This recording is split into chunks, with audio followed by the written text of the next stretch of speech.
Assalamualaikum warahmatullahi wabarakatuh. Alhamdulillahi rabbil alamin. Wassalatu wassalamu ala rasulillah nabiyyina wa sayyidina Muhammadin alladhi ursila rahmatan lil alamin. Fassalawatullahi alaihi wassalamuhu tam wa ala alihi wa sahbihi wa dhurriyyatihi wa ummatihi ila yaumiddin. أما بعد فيا عباد الله أوصي نفسي وإياكم بتقوى الله فقد فاز المتقون فلا تموتن إلا وأنتم مسلمون فقال تعالى يا أيها الذين آمنوا اتقوا الله حق تقاته ولا تموتن إلا وأنتم مسلمون عباد الله نشهد أن لا إله إلا الله وحده لا شريك له ونشهد أن محمدا عبده ورسوله الذي لا نبي بعده. Hadirin jamaah Jumat rahimani wa rahimakumullah. Mengawali ibadah Jumat ini kita bersyukur pada Allah Subhanahu wa taala di antara sekian hamba Allah yang berkehidupan dan menyatakan beriman sampai detik ini, kita yang masih diberikan kemampuan dan kekuatan untuk menunjukkan keberimanan kita kepada Allah dengan menunaikan ibadah Jumat berjamaah.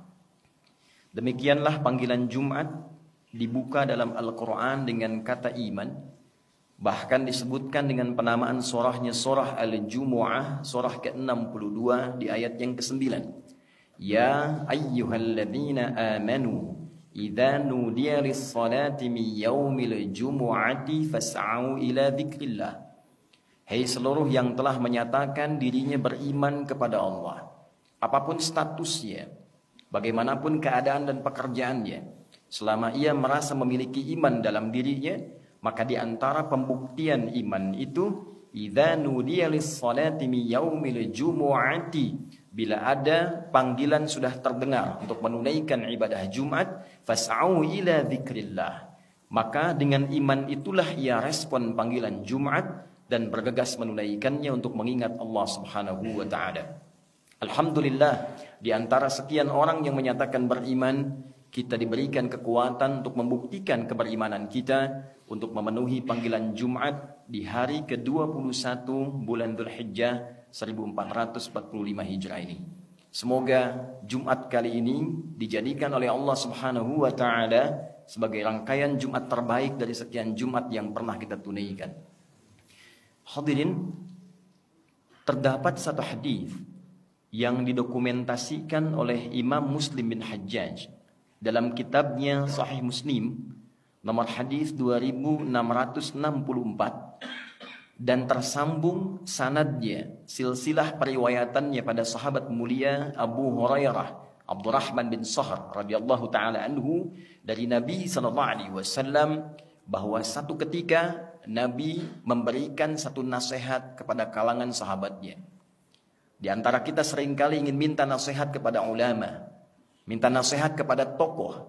Hadis ini memberikan kesempatan kepada kita untuk mendengar langsung nasihat dari Nabi Agung Muhammad SAW. Di antara sekian nasihat beliau sampaikan, qala Rasulullah SAW, al-mu'minul qawiyyu khairun wa ahabbu ila Allahi minal mu'minid dha'ifi wa fi kulli khair. Al-mu'minul qawiyyu, insan beriman yang kuat itu, khairun wa ahabbu ilallah, dipandang lebih baik dan lebih dicintai oleh Allah, minal mu'minid dhaif, dibandingkan dengan orang yang mengaku beriman tapi lemah. Wa fi kulli khair, dan kekuatannya ini digunakan pada beragam aspek kebaikan. Rawahu Muslim, hadis diriwayatkan oleh Imam Muslim. Hadirin, hadis ini menurut para ulama setidaknya memberikan kesan positif yang ditekankan pada 3 aspek. Kesan positif ini dikhususkan oleh Nabi SAW pada sifat orang beriman. Seakan ingin memberikan sebuah kesan bahwa jika ada orang mengaku beriman, maka ia tidak akan lepas dari sifat ini. Jika Anda datang ke Jumat ini dan mengatakan saya termasuk yang beriman ya Rasulullah, maka buktikan keberimanan kita dengan setidaknya memenuhi sifat yang diterangkan oleh Nabi SAW dalam hadis berikut ini. Satu aspek pertama disebutkan oleh para ulama yang dimaksud insan beriman yang kuat itu yang paling pokok adalah kekuatan spiritualnya, kekuatan imannya. Kuat fisik, bagus. Kuat intelektual, bagus. Tapi dasar yang paling pokok adalah kekuatan spiritualnya, kekuatan imannya. Yang dengan iman itulah kemudian melahirkan satu buah yang disebut takwa. Dan takwa itulah akumulasi semua sifat kebaikan yang melekat pada diri dan jiwa manusia. Jujur itu sifat. Sabar, sifat. Rendah hati, sifat. Penyayang, sifat.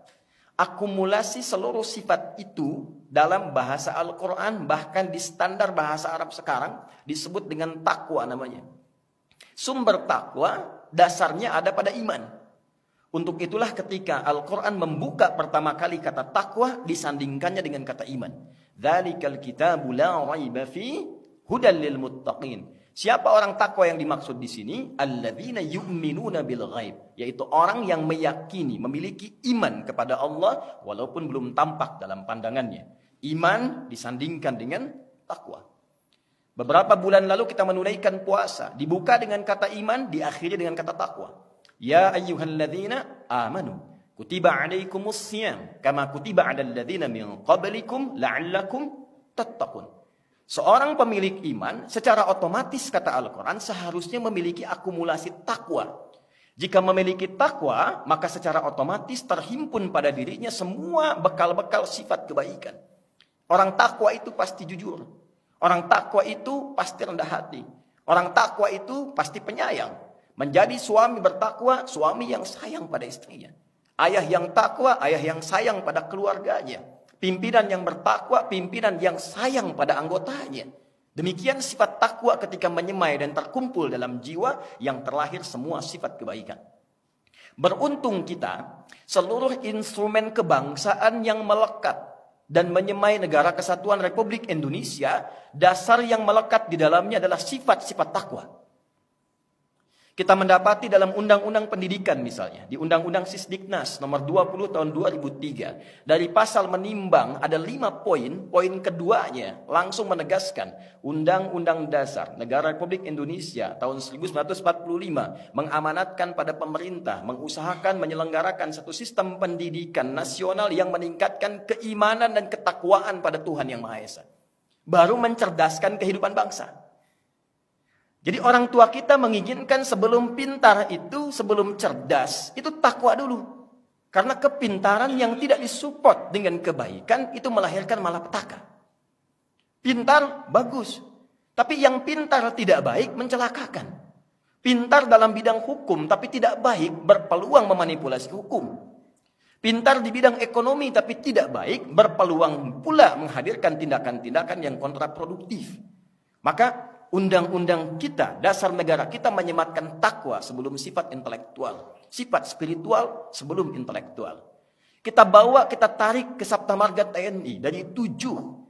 1, kami warga negara Indonesia yang bersendikan Pancasila. Kedua, jadi patriot. Ketiga, kesatria. Kami kesatria Indonesia yang bertakwa pada Tuhan Yang Maha Esa. Membela kebenaran, kejujuran, dan keadilan. Takwa hadir di dalamnya. Dibawa kemudian ke Polri. Dari Tribrata yang pertama, kami polisi Negara Kesatuan Republik Indonesia yang mengabdi pada nusa dan bangsa dengan meningkatkan ketakwaan pada Tuhan Yang Maha Esa. Takwa. Dibawa ke kehakiman, ada 5 dasar etik hakim disebut dengan Pancadharma. Dari ksatria sampai dengan tirta. Yang pertamanya disebut ksatria, kami hakim Indonesia yang meningkatkan takwa kepada Tuhan Yang Maha Esa. Bersyukur kepada Allah. Karena di preambul Undang-Undang Dasar 1945, negara ini sudah ditegakkan dengan dasar atas berkat rahmat Allah yang Maha Kuasa. Dan ditanamkanlah sifat takwa di dalamnya. Jadi ketika Nabi mengatakan al-mu'minul qawiyyu, orang beriman yang kuat itu. Sekarang Anda jadi apapun silahkan. Jadi pemimpin, bagus. Jadi birokrat, bagus. Jadi hartawan, bagus. Jadi insinyur, istimewa. Bangun bangsa ini dengan semua yang bisa kita dedikasikan. Tapi di saat yang sama, kita disebut hebat dan baik dalam pandangan Allah ketika semua kreasi kita itu didorong dengan sifat-sifat kemuliaan yang disebut dengan takwa. Itulah orang hebat yang sesungguhnya.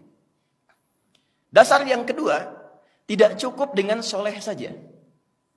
Tidak cukup dengan baik saja.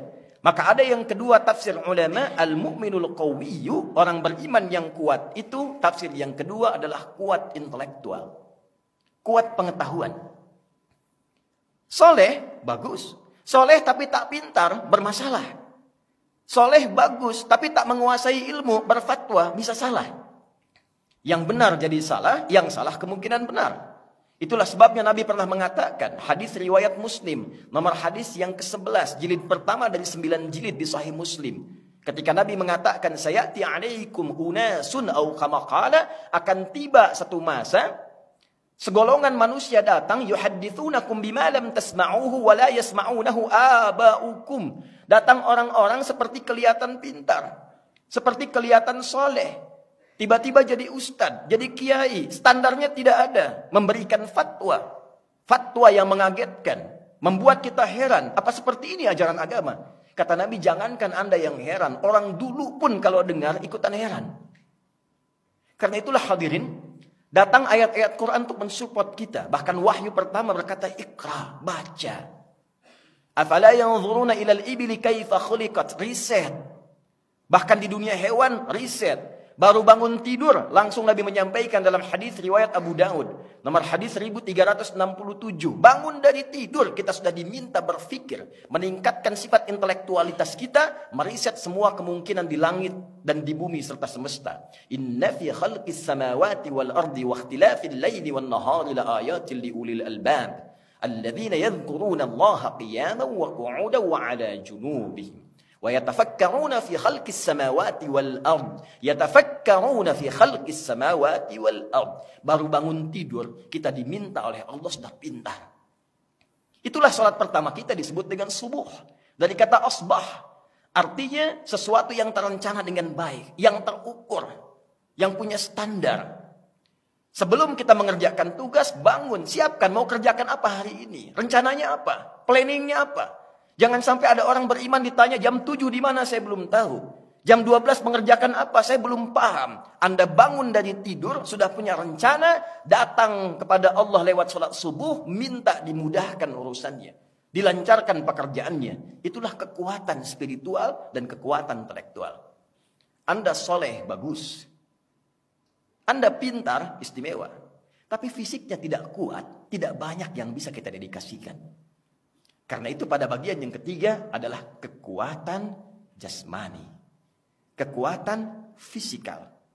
Bagus dari dalam spiritual, bagus secara intelektual, dan kuat secara fisikal. Itulah sebabnya kita temukan kisah-kisah Nabi pun berolahraga. Nabi bahkan bergulat. Nabi kadang-kadang balap lari dengan istrinya. Jadi ketika dibentuk Kementerian Pemuda dan Olahraga, ada disporanya. Itu bukan sekedar bagaimana memfasilitasi anak bangsa jadi kuat. Kalau kita niatkan sebagai ibadah kepada Allah, itu bagian wujud keimanan kita kepada Allah Subhanahu wa Ta'ala. Maka niatkan bagaimana dengan kuatnya fisik kita bisa berbuat baik. Bukan sekedar olahraga. Kalau cuma olahraga, yang lain juga bisa. Nanti yang ditanya oleh Allah, iman Anda di mana? Iman kamu di mana? Apa yang membedakan Anda dengan orang lain? Ketika pingpong kuat, ketika sepak bola kuat, kenapa ketika Jumatan tidak kuat? Kenapa ketika baca Quran tidak kuat? Di mana spiritualnya? Kalau cuma olahraga saja, olah fisik saja, setiap orang bisa melakukan. Tapi yang dibutuhkan olah rasa, olah karya, olahraga. Sehingga kita bisa kerja cerdas, kerja keras, dan kerja ikhlas dalam kehidupan kita. Itulah satu hadis yang diingatkan oleh Nabi SAW. Semoga hadis ini memberikan motivasi lebih kepada kita yang hadir khususnya di Jumat ini untuk semakin menjadi hamba yang paripurna, kuat spiritualnya, kuat intelektualnya, dan kuat secara fisikalnya. Barakallahu li wa lakum fil Qur'anil azim wa nafa'ni wa iyyakum bima fihi minal ayati wa dzikril hakim wa taqabbala minni wa minkum tilawatahu innahu huwas sami'ul alim. Ud'ullaha yastajib lana wa lakum jami'an.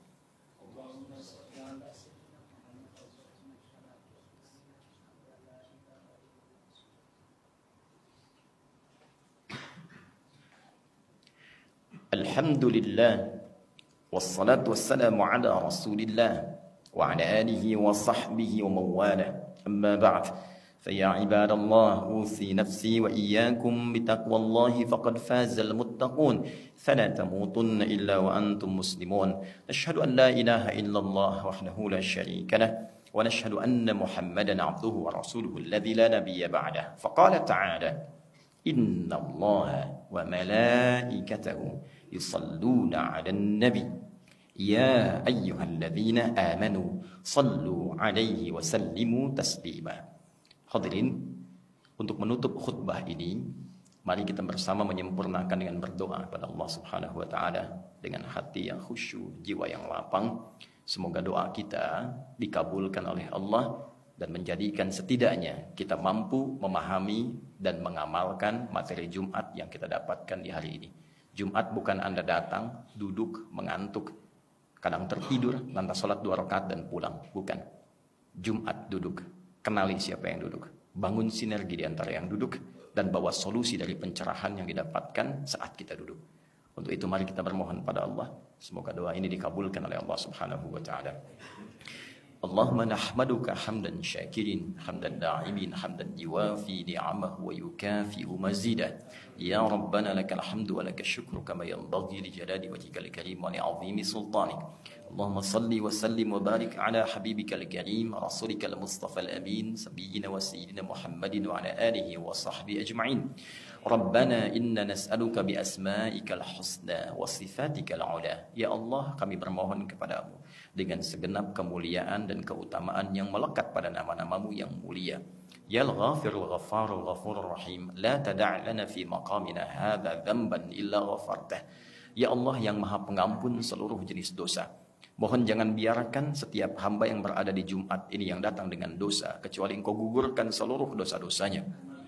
Wala hamman illa farajtah. Jika ada yang datang ke Jumat ini dengan kegelisahan dalam hatinya, jangan biarkan dia meninggalkan Jumat ini kecuali Engkau telah tenangkan dan damaikan keadaan jiwanya. Wala asiran illa yasartah. Ya Allah, dari sekian yang datang Jumat, Engkau yang maha mengetahui. Boleh jadi ada yang datang membawa kesulitan dalam hidupnya, maka mohon dengan keikhlasan Jumatnya, hilangkan dan mudahkan seluruh kesulitan hidupnya. Allahumma ya arhamar rahimin, ihfadna wahfad biladana Indonesia al-mahbubah waj'alha baldatan thayyibatan wa anta tardaha. Ya Allah, mohon berkahi negeri kami, jaga Indonesia ini dan berikan kami kemampuan untuk bisa memakmurkan negeri ini sehingga menjadi negeri yang Engkau cintai dan Engkau ridai. Allahumma ihfad umara'aha waj'alhum udala. Ya Allah, mohon berikan hidayah kepada para pemimpin di negeri ini, yang dengan itu mereka bisa bijak memberikan berbagai putusan dan meringankan hisab mereka saat kembali kepadamu ya arhamar rahimin. Allahumma rzuq ya Allah, warzuq fi qulubina al-hubba li ikhwanina Indonesiyin minal umara wa syu'ab. Ya Allah, tanamkan rasa cinta dalam diri kami untuk mencintai seluruh bagian lapis penduduk di negeri Indonesia yang kami cintai ini. Jauhkan kami dari perpecahan, satukan kami dalam kebaikan, tanamkan sifat saling mendoakan dari kami rakyat kepada pemimpin, pemimpin kepada rakyat, kepada kami seluruhnya untuk membangun negeri ini. Allahumma hafadh ya Allah ulama'ana waj'alhum mukhlasin lakaddin. Ya Allah, mohon jaga dan cintai para ulama kami. Cerahkan hati mereka untuk menyatukan umat yang berkemajuan dan jauhkan dari perpecahan ya arhamar rahimin. Allahumma barik ya Allah hadzal makan wa barik kula man amila fi wa barik man assasah ya Allah waj'alhu makanan mubarakan. Ya Allah, jadikan masjid dan seluruh tempat di area diaspora ini sebagai tempat yang Engkau berkahi. Jangan biarkan ada satu tapak pun di tempat ini kecuali Engkau berikan nilai-nilai kebaikan di dalamnya yang menjadikan amal soleh dengan kebanggaan dibawa pulang menghadapmu ya arhamar rahimin. Allahumma rabbana atina fid dunya hasanah wa fil akhirati hasanah wa qina adzabannar bifadlika subhana rabbika rabbil izzati amma yasifun wa salamun alal mursalin walhamdulillahi rabbil alamin. Ibadallah, aqimus shalah yarhamukumullah.